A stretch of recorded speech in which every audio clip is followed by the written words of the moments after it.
नमस्कार दोस्तों, मैं आपका अपने चैनल विद्या गुरु में स्वागत करता हूं। इस वीडियो में आपके लिए करंट अफेयर जनवरी के पहले वीक का जो भी इंपॉर्टेंट बने हैं वो लेकर आ गया हूं। खासकर मैंने इन टॉपिकों को कवर किया हुआ है, जैसे कि नेशनल करंट अफेयर हो गया, इंटरनेशनल करंट अफेयर हो गया, अवार्ड से रिलेटेड करंट अफेयर या फिर स्पोर्ट्स संबंधित जो भी करंट अफेयर जनवरी के महीने में बने हैं, जनवरी के महीने के पहले वीक में बने हैं, उसको मैं यहां पर कवर कर रहा हूं।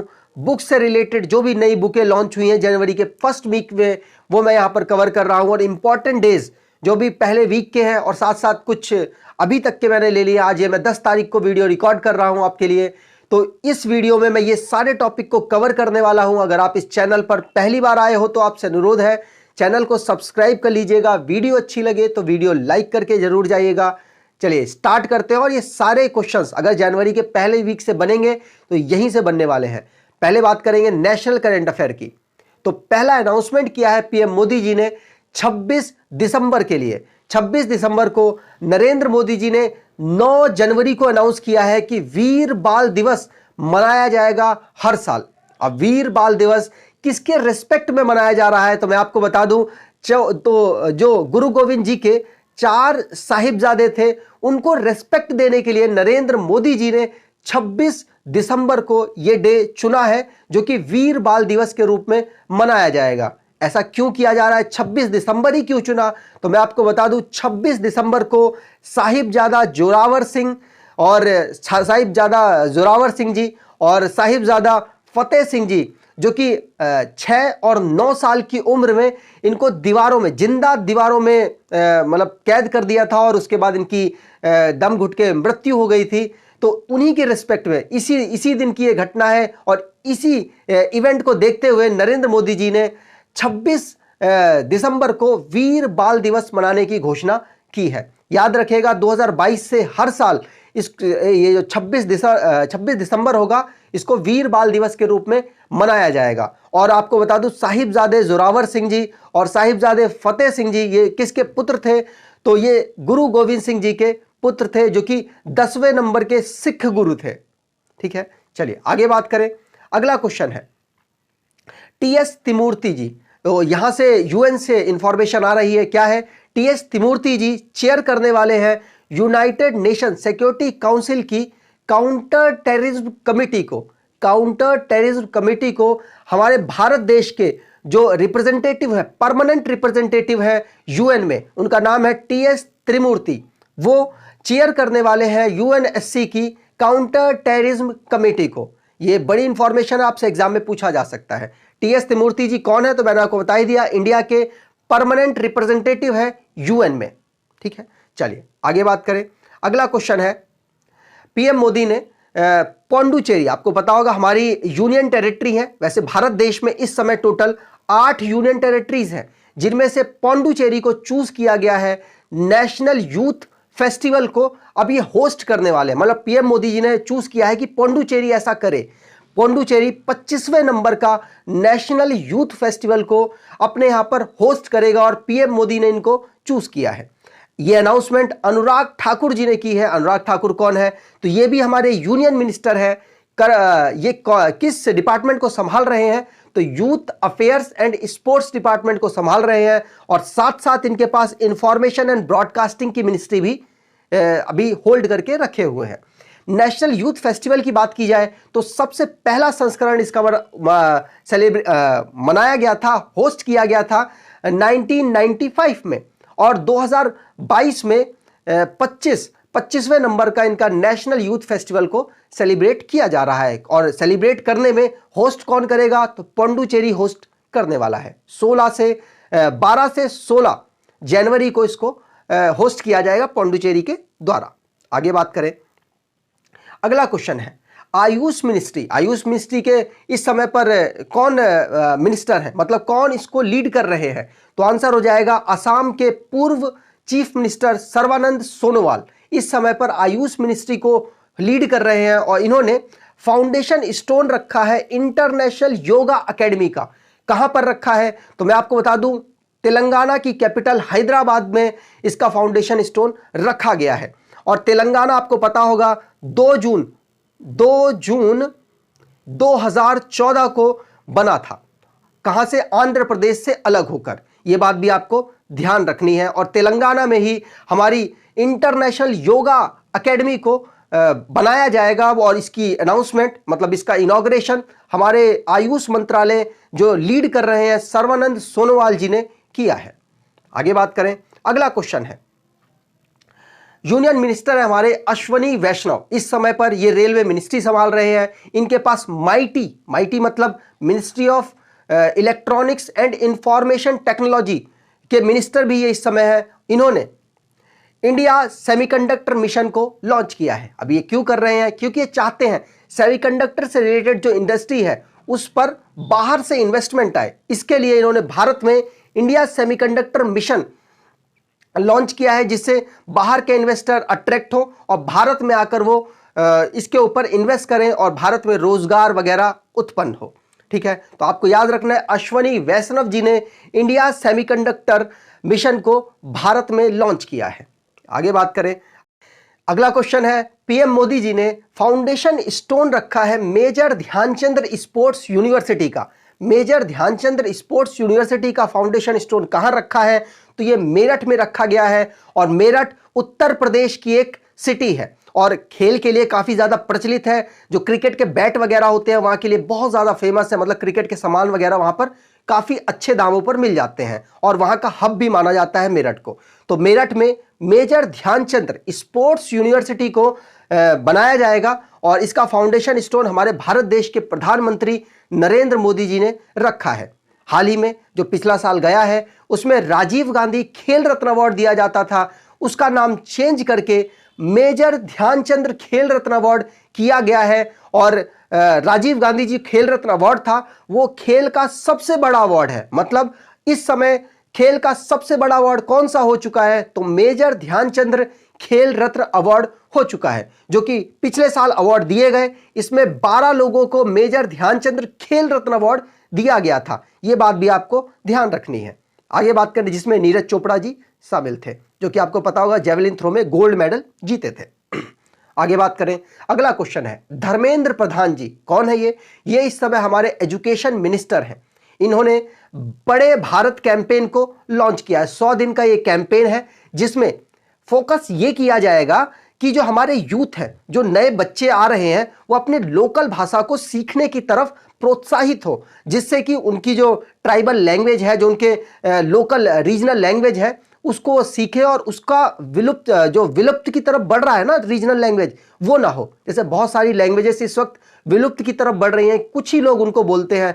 तो इस पढ़े भारत कैंपेन के अंतर्गत यह किया जाएगा कि जो यूथ है वो अपने रीजनल लैंग्वेज को बोले, पढ़े, जिससे कि वो एक्सटिंक्ट की तरफ ना बढ़े। और नेशनल एजुकेशन पॉलिसी आपको पता होगा 2020 में लाई गई थी, उसके अंतर्गत इस कैंपेन को लॉन्च किया गया है। 100 दिन का कैंपेन है, 1 जनवरी से स्टार्ट हो जाएगा और अप्रैल तक चलेगा। आगे बात करें, अब बात करेंगे करंट अफेयर इंटरनेशनली लेवल से। तो जो भी इंटरनेशनली करंट अफेयर बना है उसको रिवाइज करेंगे और साथ साथ याद भी करते हुए चलेंगे। जैसे पहला मोस्ट इंपॉर्टेंट है, एग्जाम में पूछा जाएगा, पहली बार हुआ है तो आपको पता है जो पहली बार होता है वो एग्जाम में जरूर आता है। तो आयशा मलिक जी जो कि एक जस्टिस है, पहले हाई कोर्ट में थी, अब इस समय सुप्रीम कोर्ट में आ चुकी है, भारत के नहीं पाकिस्तान के। तो पाकिस्तान की पहली वुमेन सुप्रीम कोर्ट में जज बनी है, इसलिए आपके लिए मोस्ट इंपॉर्टेंट है। अब पहला काम चाहे दुनिया में कहीं पर भी हो, आप कोई सा भी एग्जाम दे रहे हो, वहां के लिए मोस्ट इंपॉर्टेंट होता है। तो इस समय पर आयशा मलिक पाकिस्तान की पहली वुमेन बन चुकी हैं जो कि सुप्रीम कोर्ट में जज के रूप में काम करेंगी।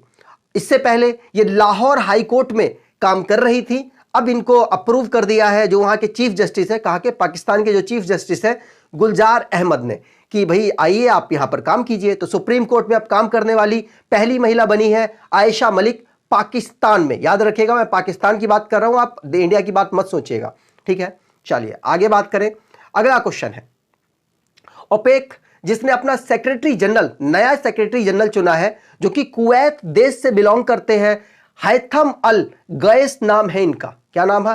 हैथल अल गैस। याद भी आसानी से हो जाएगा। आप गैस और आपको पता होगा ओपेक, जो है ये organisation of petroleum exporting country है। मतलब पेट्रोलियम में आपको पता होगा गैस वगैरह आती हैं, तो उस तरीके से आप लिंक करके ट्रिक बनाकर याद कर सकते हैं। हैथम अल गैस इनका नाम है और ये कुवैत देश से बिलोंग करते हैं। सेक्रेटरी जनरल के पद पर इनको चुना गया है।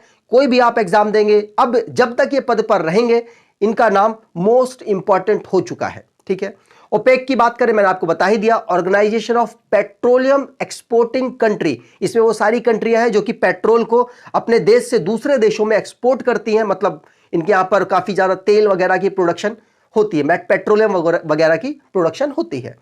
तो पेट्रोलियम मतलब ओपेक की बात करें तो इसका हेडक्वार्टर है वियना ऑस्ट्रिया में और इसको बनाया गया था 1960 में बगदाद इराक में, लेकिन हेडक्वार्टर वियना ऑस्ट्रिया है।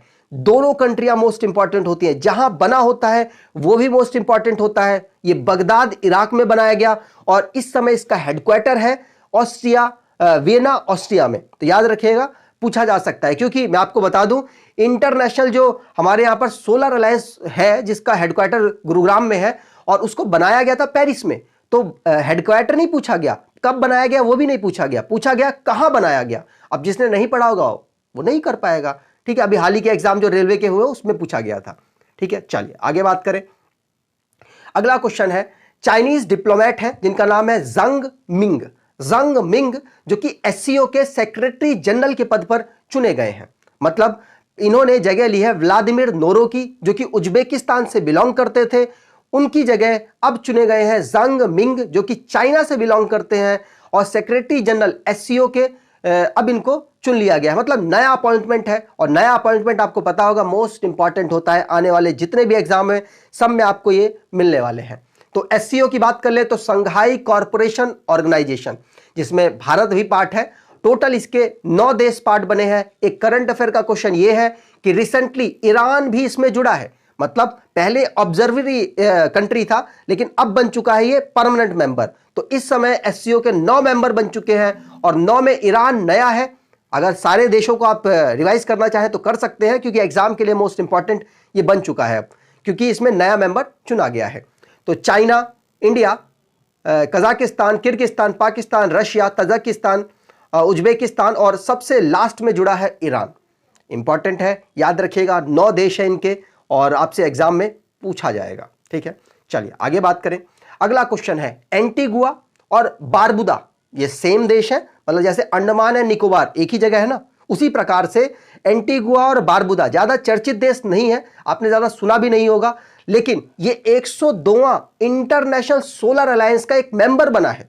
102 नंबर का मेंबर बना है इंटरनेशनल सोलर अलायंस का, इसलिए आपके लिए मोस्ट इंपॉर्टेंट है।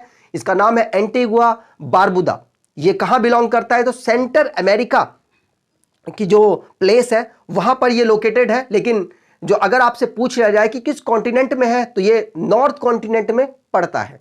ठीक है, तो एंटीगुआ बारबुदा, इसकी कैपिटल है सेंट जॉन और एंटीगुआ बारबुदा की करेंसी है ईस्ट कैरेबियन डॉलर और इसके प्राइम मिनिस्टर है गैस्टोन ब्राउन। याद रखिएगा, एग्जाम में ऐसे क्वेश्चंस आ जाते हैं। अगर आपको नहीं पता हो तो आप छोड़ेंगे ऐसे क्वेश्चंस को, लेकिन अगर पता होगा तो आप इन क्वेश्चंस को कर पाएंगे। याद रखिएगा, ये जो कंट्री है मोस्ट इंपॉर्टेंट हो गई है, चर्चित हो गई है, क्योंकि इंटरनेशनल सोलर अलायंस से जुड़ गई है और इंटरनेशनल सोलर अलायंस भारत से बिलोंग करता है। आपको पता होगा 2015 में इंटरनेशनल सोलर अलायंस बना था और इंटरनेशनल सोलर अलायंस भारत के प्रधानमंत्री जी की जो इच्छा शक्ति थी उसकी वजह से ही बना है। और इसमें गुरुग्राम में, हरियाणा के गुरुग्राम में इसका हेडक्वार्टर है। फ्रांस की पेरिस में इसको बनाया गया था। तो सारे क्वेश्चंस जो मैंने अभी तक के एग्जाम में देखे हैं वो आपको बता दिए। आगे बात करें। अगला क्वेश्चन है, एप्पल पहली कंपनी ऐसी बनी है जिसने 3 ट्रिलियन मार्केट कैपिटल को हासिल कर लिया है। पहली कंपनी है इसलिए मोस्ट इंपॉर्टेंट है। एप्पल पहली जब 1 ट्रिलियन बना था वो था 2018 और जब ये 2 ट्रिलियन बना तो 2020 हुआ और 2022 में इसने 3 ट्रिलियन मार्केट कैपिटल को एक्वायर कर लिया है। ठीक है, एप्पल की बात करें, बहुत बड़ी कंपनी है। जो इनके सीईओ हैं उनका नाम है टिम कुक, जो कि बहुत ज्यादा पूछे जाते हैं, आपको याद रखना है।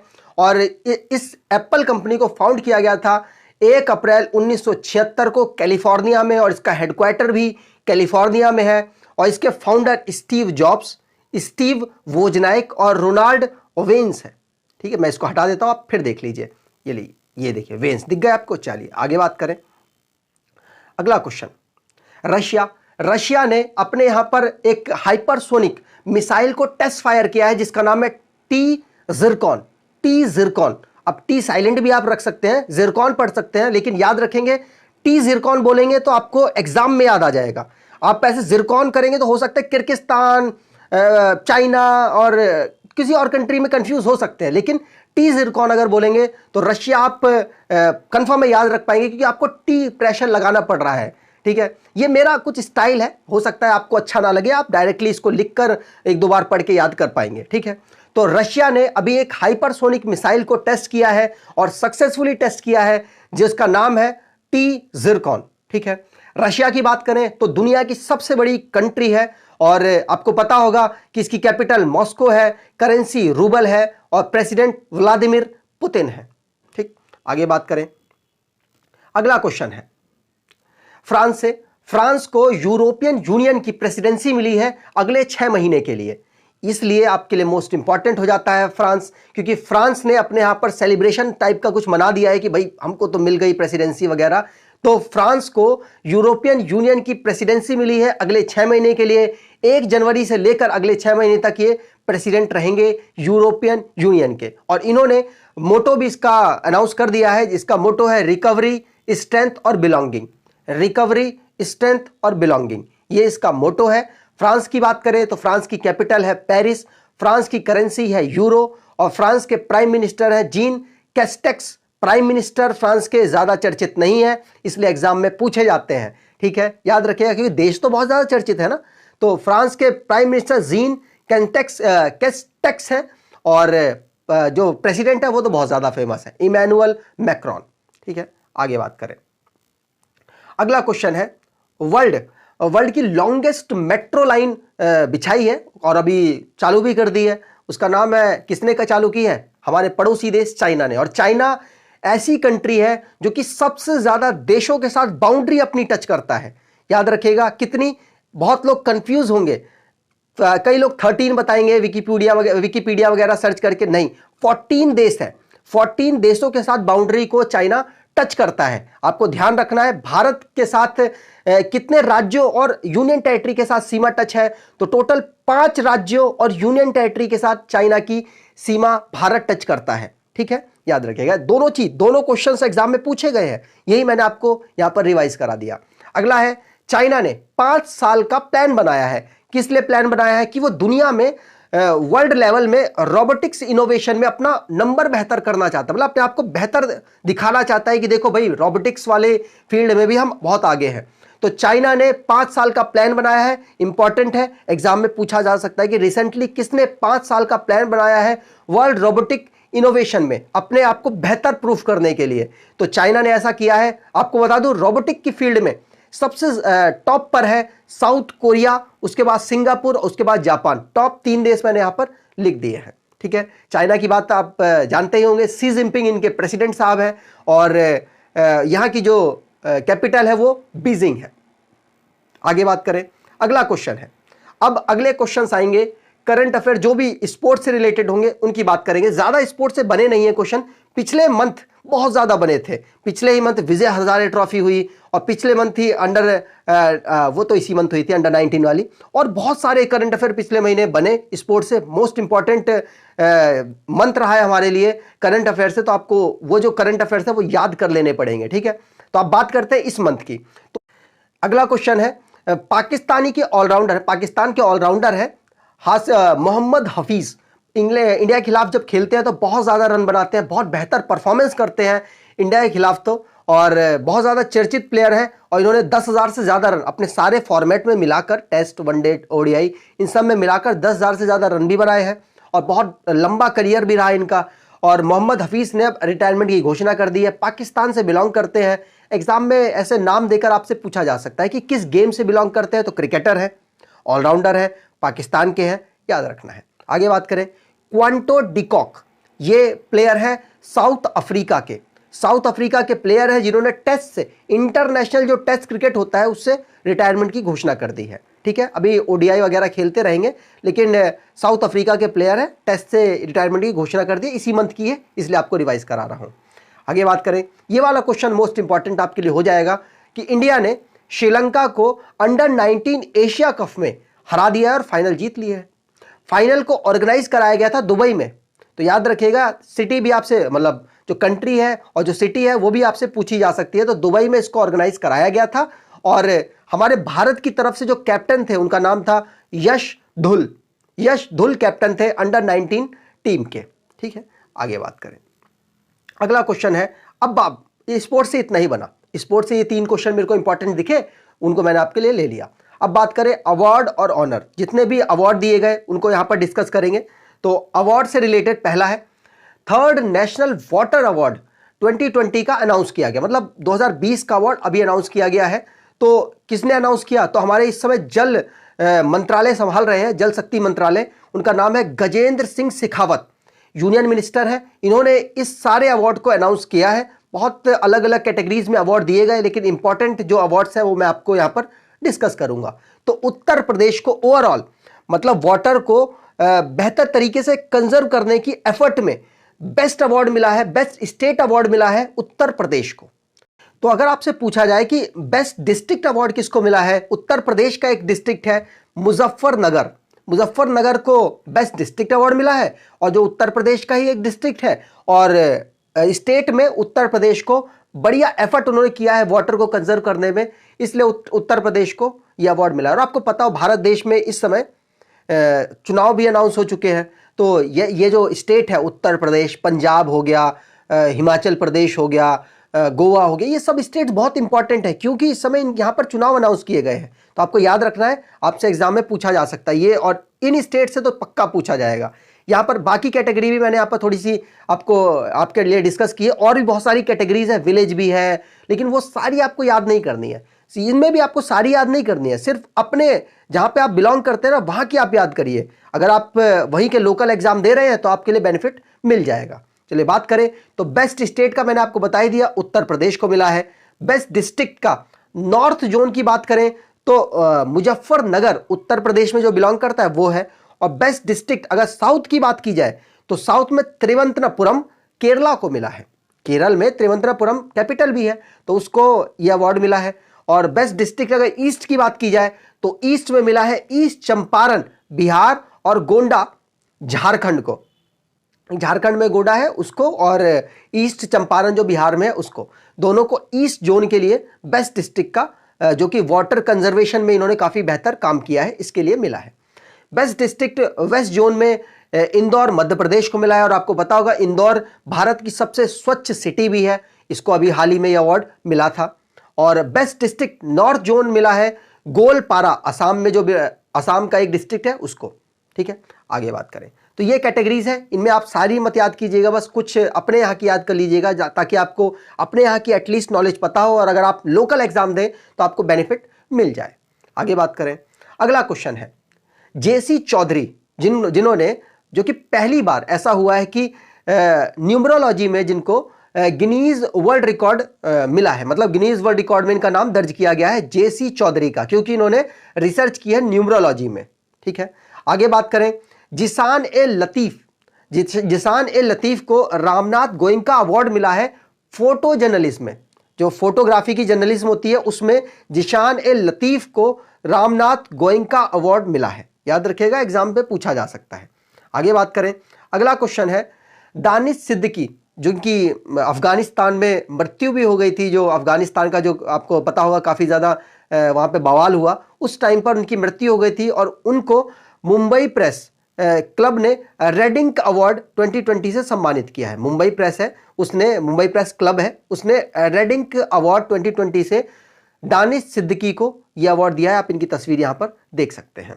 आगे बात करें, अब बात करेंगे बुक और ऑथर से। 2 ही बुक इस अभी जो ये पिछले लास्ट वीक गया है उसमें 2 ही बुक रिलीज हुई, उन्हीं 2 बुक की बात की जाएगी। तो पहली बुक है जिनकी धीरेन्द्र झा जी ने बुक लिखी है, और बुक का नाम है गांधी असैसिन, और पूरी बुक का नाम है the making of Nathuram Godse and his idea of India. इस बुक को लिखा है धीरेन्द्र झा ने। याद रखिएगा, बहुत ज्यादा चर्चित है। नाथूराम गोडसे का नाम तो बहुत ज्यादा आता है और गांधी जी का नाम तो हमेशा ही आता है। तो ये दोनों नाम बहुत ज्यादा चर्चित रहते हैं, न्यूज़पेपर में काफी ज्यादा छपते हैं, बड़े बड़े नेता वगैरह काफी बोलते हैं। तो आपको याद रखना है, एग्जाम के लिए ऐसे पॉइंट्स काफी इंपॉर्टेंट हो जाते हैं। धीरेन्द्र झा ने इस बुक को लिखा है। आप कुछ ना कुछ करके इसको याद कर लीजिएगा क्योंकि मोस्ट इंपॉर्टेंट है आपके लिए। जयंत घोषाल की बुक है। जयंत घोषाल ने बुक लिखी है ममता बियॉन्ड 2021। तो इस बुक को जयंत घोषाल ने लिखा है। आपसे पूछा जा सकता है एग्जाम में, ममता बनर्जी के ऊपर बुक है ये, आपको पता भी चल रहा होगा, नाम भी लिखा हुआ है ममता बियॉन्ड 2021। जयंत घोषाल ने इस बुक को लिखा है। आगे बात करें, अब बात करते हैं इंपॉर्टेंट डेज को, मतलब रिवाइज कर लेते हैं जिससे कि हमारे दिमाग में एक बार रहे। तो वर्ल्ड हिंदी, नीचे से स्टार्ट करता हूं। चलिए, डीआरडीओ ने 64th फाउंडेशन डे को मनाया 1 जनवरी 2022 को। तो 64th नंबर का फाउंडेशन डे था। और डीआरडीओ की आपकी बात करूं तो 1958 में इसको फाउंड किया गया था 1 जनवरी को। याद रखेगा, एग्जाम में पूछा जा सकता है। और 1 जनवरी को फाउंडेशन डे भी मनाया गया। आगे बात करें, वर्ल्ड ब्रेल डे 4 जनवरी को सेलिब्रेट किया गया। बहुत ज्यादा पूछा जाता है एग्जाम में, ब्रेल डे बहुत ज्यादा पूछा जाता है आपसे। ये क्यों पूछा जाता है इसका तो मैं भी आंसर नहीं बता सकता, लेकिन लुइस ब्रेल ने, जो आंखों से थोड़े से हैंडीकैप्ड होते हैं, आंखों से थोड़े से कम दिखता है उनको, उनके लिए एक पूरा सिस्टम तैयार किया था जिससे कि वो पढ़ लिख सके। और इस डे को 4 जनवरी को मनाया जाता है लुइस जो ब्रेल थे उनके जन्म दिवस पर। तो याद रखिएगा, एग्जाम में पूछा जा सकता है आपसे। 4 जनवरी को वर्ल्ड ब्रेल डे मनाया जाता है। और मैं आपको रिवाइज कराता रहूंगा आने वाली वीडियोस में। अगर डेज के क्वेश्चंस होंगे तो मैं इन क्वेश्चंस को भी साथ में डाल दूंगा। आगे बात करें, प्रवासी भारतीय दिवस 9 जनवरी को मनाया जाता है क्योंकि 9 जनवरी 1915 को महात्मा गांधी जी साउथ अफ्रीका से हमेशा के लिए भारत आ गए थे। तो इस दिन को प्रवासी भारतीय दिवस के रूप में मनाया जाने लग गया। अगला है वर्ल्ड हिंदी दिवस, 10 जनवरी को मनाया जाता है। आज ही मैं वीडियो रिकॉर्ड कर रहा हूं, इसलिए आज का क्वेश्चन भी आप पे डाल दिया है। तो अगर आपको ये बेहतर लगा है कंटेंट और वीडियो अच्छी लगी है तो आपसे अनुरोध है, वीडियो को एटलीस्ट अपने कुछ दोस्तों तक वीडियो को जरूर शेयर कीजिएगा। और जो भी आपको इंप्रूवमेंट की जरूरत हो आप प्लीज कमेंट कर दीजिएगा। मैं ऑलमोस्ट आपके सारे कमेंट पढ़ ही लूंगा। और जैसा आपको फीडबैक लगा है वो आप कमेंट में जरूर दीजिएगा। वीडियो को लाइक करके जरूर जाइएगा। धन्यवाद।